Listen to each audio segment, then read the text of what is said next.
بسم الله الرحمن الرحيم. قاعدة حق القرآن مفصل. قاعدة حق القرآن مفصل کی 60 نمبر صفحہ راوړوي. تختی نمبر 7 جزم. تختی نمبر 7 وم نمبر سبق د جزم والا. په وم نمبر سبق کې تقریبا 2 درسونه ویلي شوي دي. نن بدریم درس د شین نه ویلي کیږي. نن بدریم درس د کوم نه ویلي کیږي؟ شین نه به ویلي کیږي. همزه شین زبر اش.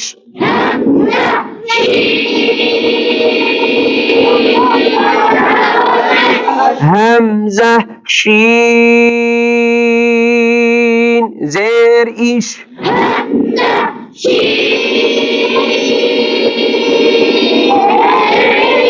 همزه شین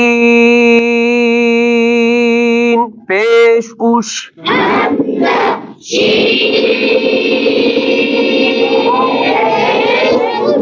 اش ایش اوش. همزه واد زبر او.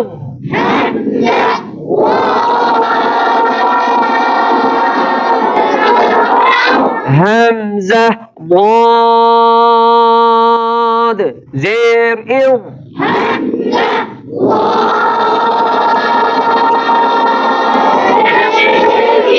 همزه ضاد پیش او.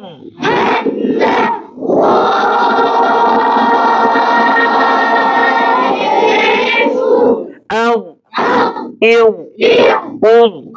همزه غین زبر او.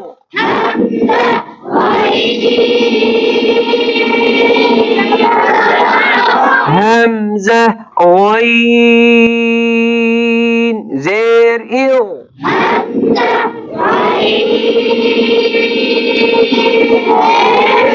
همزه غین پیش او.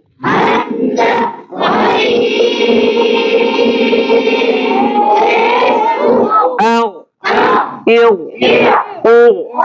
ځان سره به یوه قاعده یاده کړئ چې کله را ساکنه وي او وړاندې دې په حرف باندې زبر یا پیش راشي دا را به پور ویلې کېږي. دا را به څنګه ویلې کېږي؟ دا را به پور ویلې کېږي. او چې کله را ساکنه وي او وړاندې دې په حرف باندې زیر راشي نو دا را به باریکه ویلې کېږي. دا را به څنګه ویلې کېږي؟ باریکه ویلې کېږي.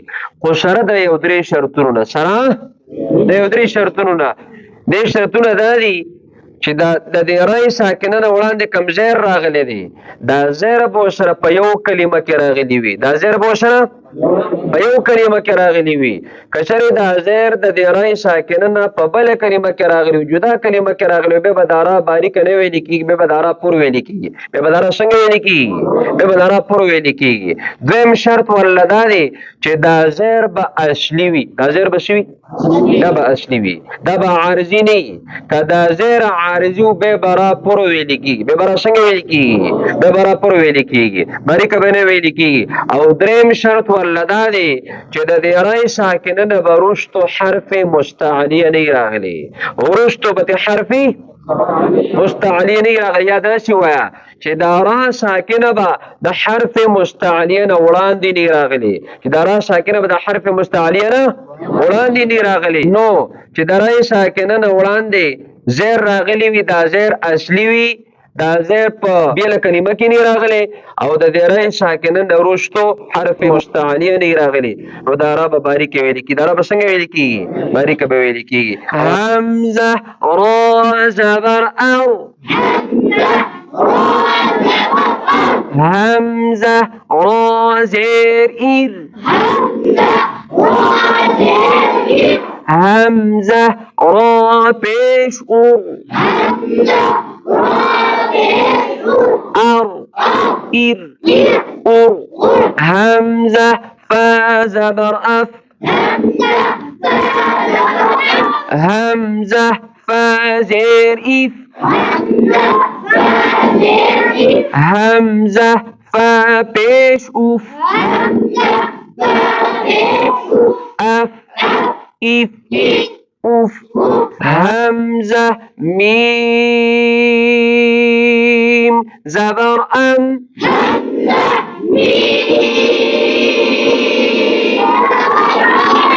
همزة ميم زير إم.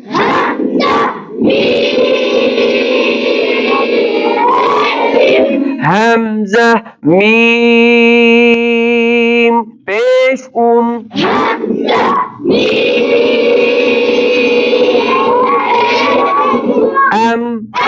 ام طالب سره به یو قاعده ذهن کې وساتئ چې کله و ساکن وي وړاندې به په حرف باندې زبر او پیش راځي زیر به نه راځي او چې کله یا ساکن وي نو وړاندې به په حرف باندې زبر او زیر راځي پیش پتی راځي. لکه قاعده ذهن کې یاد شوله قاری صاحب محترم دلته د و ساکن نه وړاندې زبر او پیش لیکلي دي زیر یې نه دي لیکلي یا یې ساکنه نه وړاندې زبر او زیر لیکلي دي پیش یې نه دي لیکلي. وجه څه ده؟ وجه دا ده چې کله و ساکن وي نو وړاندې به په حرف باندې زبر او پیش راځي زیر به نه راځي یعنی دا به واویلین وي یا به وایو مده وي یا به واویلین یا به شوی لکه که وړاندې د زبر راغی خو دې ته واویلین ویل کېږي او که وړاندې د واو ساکن نه پیش راغی دې ته وایو مده ویل کېږي دې ته څه ویل کېږي وایو مده. او چې کله یا ساکنه وي نو وړاندې به ته زبر یا زیر راځي نو که وړاندې په حرف باندې طالب جانو زبر راغی دې ته ییلین ویل کېږي دې ته څه ویل کېږي دې ته ییلین ویل کېږي او که وړاندې په حرف باندې زیر راغی دې ته یی مده ویل کېږي دې ته څه ویل کېږي یی مده. نو د واو ساکن نه وړاندې په حرف باندې زبر او پیش لیکلي زیر نه دي لیکلي او د یا ساکنه نه وړاندې په حرف باندې یعنی حمزه باندې زبر او زیر لیکلي پیش نه لیکلي. یاد بشي اواز راکړه همزه واو زبر او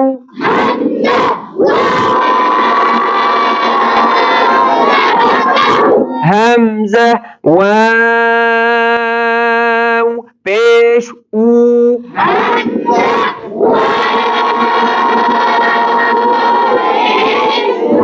او چې کله د واو ساکن نه وړاندې حرف باندې زبر راشي نو دې ته واویلین ویل کېږي دا به بغیر د راښکلو نه نرم ویل کېږي او چې کله د واو ساکن نه وړاندې په حرف باندې پیش راشي دې ته وایو مده ویل کېږي دا به سره د راښکلو نه نرم ویل کېږي راکاږو بیا ښه همزه یا زبر ای همزه یا زیر ای ای چې کله د ای ساکنه نه وړاندې حرف باندې زبر راشي دا به بغیر د راښکلو نه نرمه ویل کېږي او چې کله د ای ساکنه نه وړاندې حرف باندې زیر راشي دا به سره د راښکلو نه نرمه ویل کېږي. سبحان ربك رب العزة عما يصفون وسلام على المرسلين والحمد لله رب العالمين برحمتك يا ارحم الراحمين.